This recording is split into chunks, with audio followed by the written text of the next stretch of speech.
Oh, sorry. We just finished making dinner. Yeah, I know it's Faith Around and Find Out Friday, but I was hungry. Should all Christians be vegan? What? Should all vegans be Christian? What? Are all cannibals going to hell? What the fuck? No, we're not doing that. We're not doing that. We're not doing the last one. Well, you should, since all Catholics that take communion eat the body of Christ. Wait, what?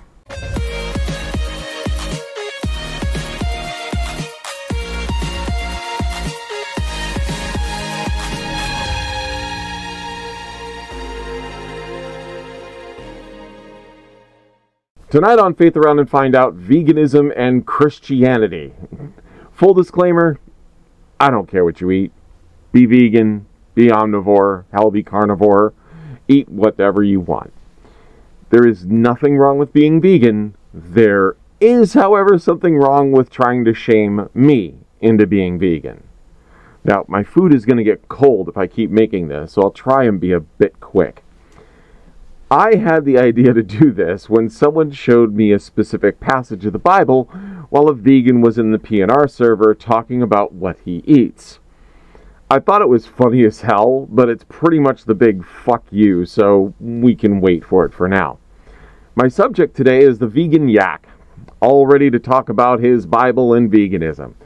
For the course of this video, I'll just refer to him as Yak. Audio clip demon, do you like to eat meat? Do you mind? I'm in the middle of breakfast. Wait, we just made dinner. What the fuck is... No, you know what? I don't want to know what that is. Oh God. Just please play Yak's next clip and eat that later. I mean, how can you stand pineapple on pizza? I oftentimes hear from people when I'm talking to them that, well, this is just how God intended it. Animals are put here for us. We have dominion over the animals. God says that it's okay to eat meat. You should go read a Bible. Well, yes, we do have dominion over the animals biblically. That is Genesis chapter 1, verse 26, saying we have dominion over the animals. What it also mentions is the word livestock. Now, livestock means animals we use for profit or aid, like on a farm. So cattle, sheep, chickens, horses, goats, pigs, and anything else you might raise on a farm for agriculture, we are given that to rule according to the Bible. At this time, yes, yak, it was a time where biblically humans ate plant matter, but also animal products, not just the meat. That's not vegan, technically.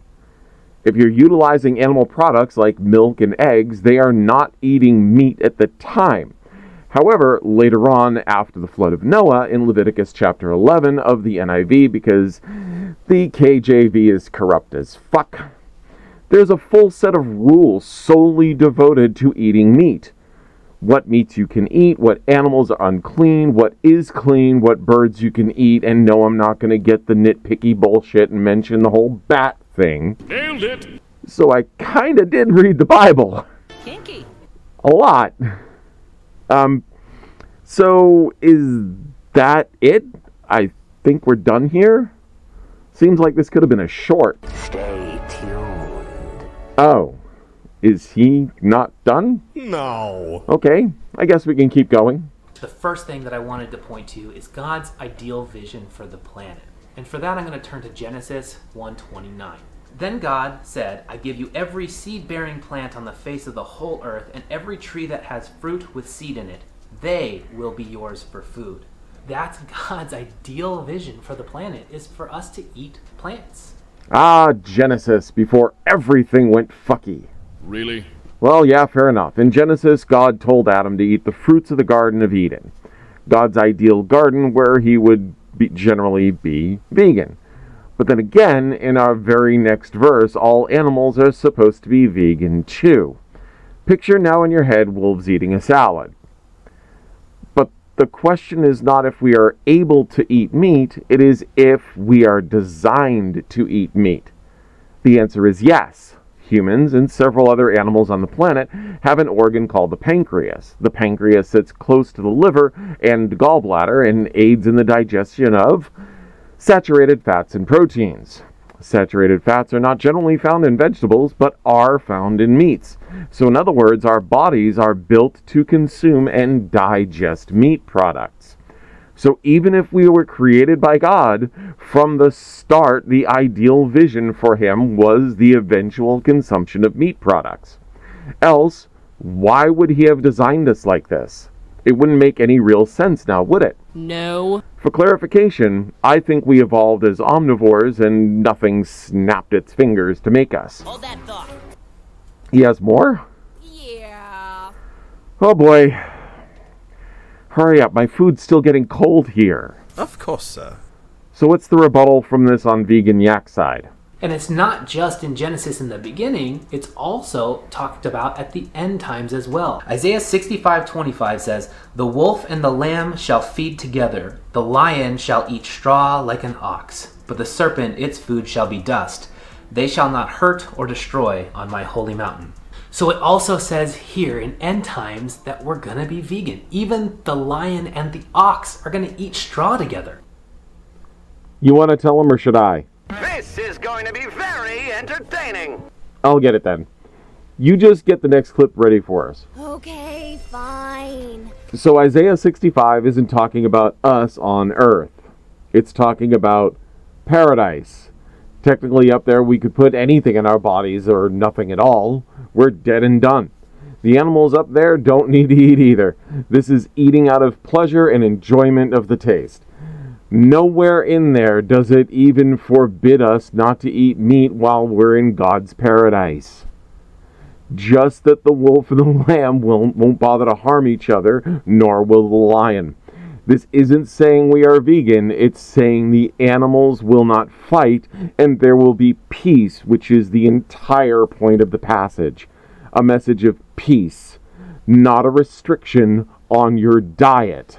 So again, Vegan Yak is incorrect about the Bible. So my question is, even if in other parts of the Bible it says that you could eat animals in a circumstance or whatever it is, it's totally okay, I want to ask, how would it be better for you to live out of alignment with God's perfect vision rather than living in alignment with his perfect vision and living a vegan lifestyle?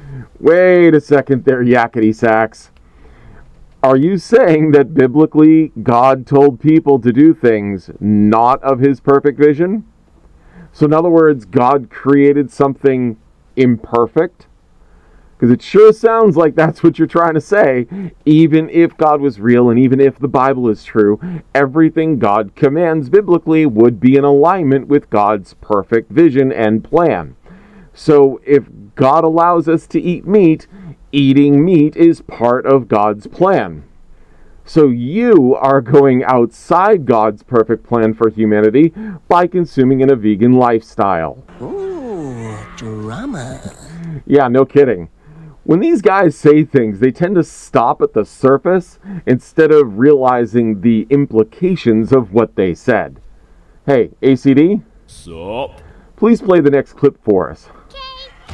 So this brings me to section number 2, caring about other human beings, and if veganism would actually make more sense, or if it would make less sense. Now there's this common message in the Bible about loving your neighbor. In fact, when Jesus was asked what the greatest commandments were, this is what he said. Matthew 22:37 through 39.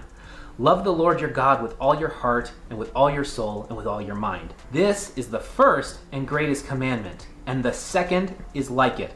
Love your neighbor as yourself. So there's very clearly this message about caring about other human beings. So the question is that are you not caring about other human beings if you're not being a vegan or living a vegan lifestyle? Well, due to animal agriculture, unfortunately, there's a lot of negative impacts and human suffering. You can take a look at slaughterhouse workers who have higher rates of PTSD, suicide, domestic violence. You can take a look at world hunger and how part of the solution could certainly be us transitioning to a plant-based diet. Loving your fellow human beings means you should stop eating meat? That doesn't really fly there, dude. Have you met agricultural farmers and how many work hours they put into things? Livestock farms have a hard day's work, don't get me wrong, but when it comes to the difference between the two, the livestock farmers have an easier lifestyle. Yes, it's true that self-termination rate of farmers is insanely high. But those studies include both agriculture and livestock together. And here's the kicker for all of that. Farmers don't even make the top of the list. That goes to medical fields and, interestingly enough, lawyers. So if you really want to help your fellow man out, stop getting sick and stop breaking the law. Good luck in the former, but with lawyers, you need someone who knows the law like all the time. We need them as a society. We also need doctors if we're going to live a healthy life. And I'm a prime example of that, and I have the surgical scars to prove it. On to the last part of the people going hungry, and you want to take away a food source while saying you want to help feed people? Does Vegan Yak even understand what he is saying? Now, what vegans will usually point out is how much of the USA is dedicated to livestock farming, and yeah, it's a huge part of our country. But what they don't look into is how much meat we ship out of the US versus how much produce we ship into the US. Just have a look at the import and export of food. 4 of the top 10 exports from the United States are animal products, specifically pork, chicken, beef, and dairy. In other words, pigs, chickens, cows. We help feed the world over with our livestock farms. So, not to sound cold-hearted to the difficulties of the farming industry, but think about how many people all over the world benefit from how hard they work and the sacrifices they make. If you really want to help out your fellow man, like your Bible tells you, get those farmers some help and counseling when they need it. I'm sure you can find a good doctor to aid in treating their mental well-being. So now there's another way, though, that this also might be harming other human beings. I am convinced, being fully persuaded in the Lord Jesus, that nothing is unclean in itself, but if anyone regards something as unclean, then for that person it is unclean. If your brother or sister is distressed because of what you eat, you are no longer acting in love. Do not, by your eating, destroy someone for whom Christ died. I've heard this one before, ACD. Thank you for bringing it up. Let's do this. So, Vegan Yak, I am distressed by you pushing your eating habits onto me. I am distressed every time I end up having a vegan jumping into a chat and telling everyone to stop eating meat because of your personal lifestyle choice. There's an old joke. How can you tell if someone's vegan? Don't worry, they'll let you know. Vegans brag about their veganism far too much, like they are superior to everybody because of their choice, and that because they made that choice, they want everyone to make the same choice and try to shame others into it. Case in point, Vegan Yak. You are telling me right out of the gate, I don't care. Eat what you want, but please stop shoving your superiority complex in my face. It's uncomfortable and disconcerting for me that you are watching every bit of food that I put in my body, and then I get to hear about everything someone like you is eating. So by your own logic, you should go eat a hamburger. I don't go around and tell everybody I meet that they should eat more chicken or beef. What gives you the right to be offended at what I eat while I'm not allowed to be offended at what you choose not to eat? Not a damn thing. And besides, remember what we talked about earlier? Your own Bible dictates what you can and cannot eat when it comes to animal products. It's a part of God's plan to eat meat. From here, he goes on to talk about the destruction of the land for animal agriculture, and this is correct. Animal agriculture is one of the leading causes of greenhouse gases like methane and ammonia emissions. The solution here isn't to just go into a vegan lifestyle. That isn't going to fix the problem, but instead it will just cause other issues. With animal farms, you have wild species able to traverse the same land as the farm has on it. But with growing vegetables on the same farm, you're now taking away from the land that wild animals can have access to, which is detrimental to the native species just as much, if not more damaging, than the animal agriculture is. That's not to mention the poisons and pesticides that we would have to be manufacturing at an alarmingly higher rate that also poisons the land for those wild species. Vegans tend to not really think about how many animals they'll kill off every time an area of land they want to use every year. It comes down to how cute does an animal have to be for a vegan to be comfortable killing it for their soybeans. Just listen to this level of dishonesty. I mean, it takes 660 gallons of water just to make 1/4 pound burger from cow meat. I mean, really? 660 gallons of water per 1/4 pound burger? That is not just inaccurate, it's outright bullshit. See what I did there? Alrighty, job well done. The average cow weighs about 2,000 pounds. At 1 gallon of water per day per 100 pounds, they would drink 20 gallons per day. That's about 608 gallons per month. Multiply that by 20-month general high-end range of the slaughter. And that 2,000 pound cow has drank 12,166.6 gallons of water, or more precisely, 6.08 gallons per pound. Or a little over 1.5 gallons for a hamburger. Most of which comes from natural rainfall that is stored in small ponds kept as a drainage area on a farm. That's quite impressive. Meanwhile, his cash crop has to get thousands of gallons of water per day dumped on the fields, otherwise they don't grow at all.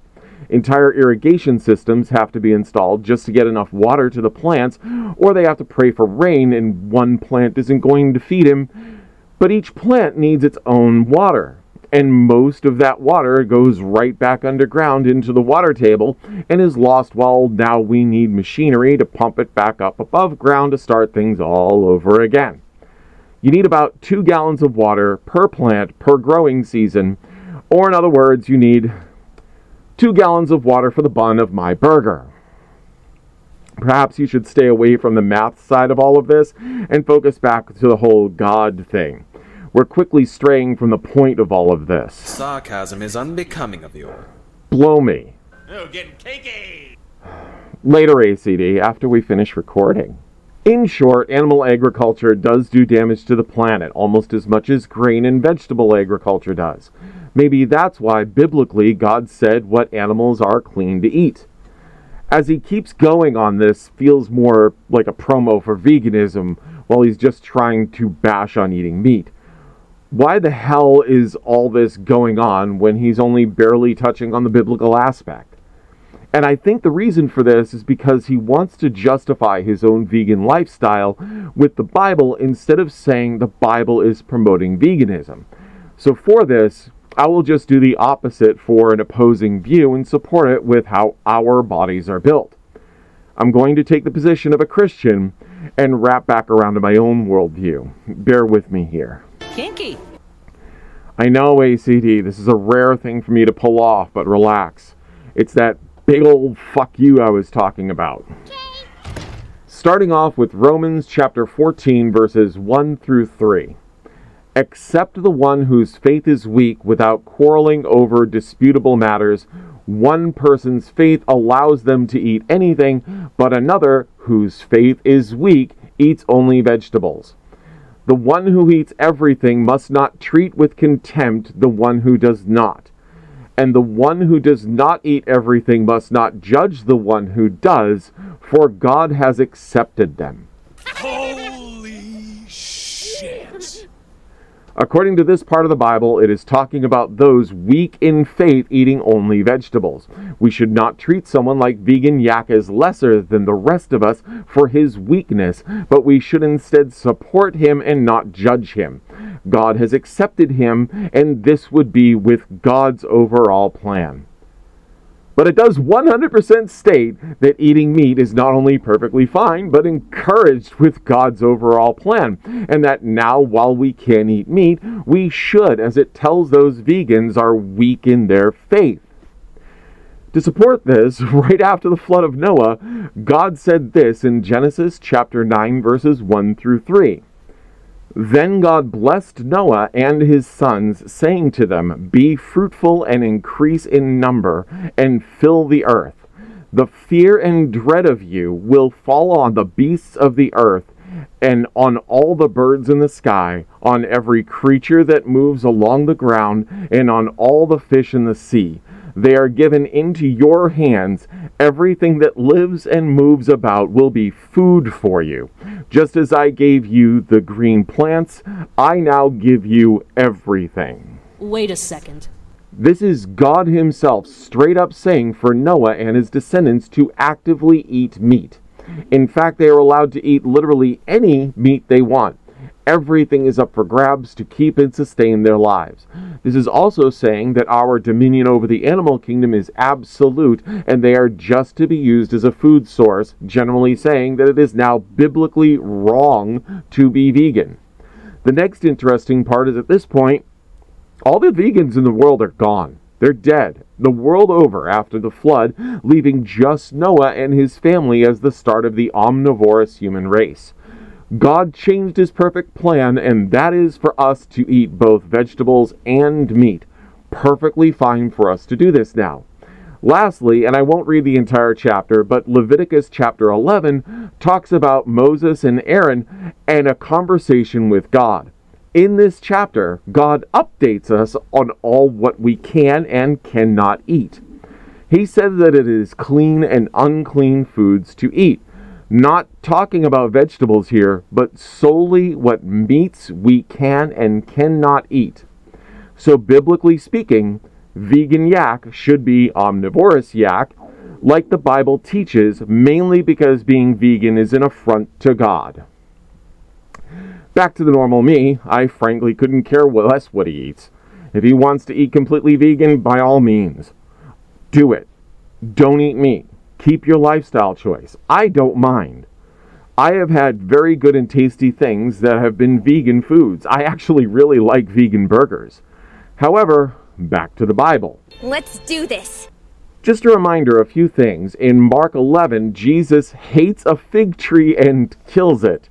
In Genesis, Cain was admonished for his fruit basket, and Abel was praised for killing animals. And in Isaiah 63, God tramples over a vineyard. So clearly, in many places in the Bible, God gives the big middle finger to veganism. In the end, you can support or condemn just about anything depending on which verses of the Bible you want to read. And if you want to lead a vegan lifestyle, go right ahead. But don't try and use the Bible to support it, and don't judge me for not wanting to join you in your personal quest. That was a flawless presentation. Thank you, ACD. Now, you know what? I gotta ask. Are you vegan? No. How do you afford to pay for your food? Bitch, I make more money killing people than you do being a cheap-ass robo ripoff of an overrated sellout jester! Okay, calm down, no need for that here. Well, I'm starved. Who wants some jambalaya? Starting to think I don't want to eat your food. Touché. Anyway, my dinner is getting cold now, so I have to go and heat it up. I am Corsi, and this is the Fluffy Atheist. Pet those like and subscribe buttons and show this to friends to share a funny video, or you can point and laugh. I'm good either way.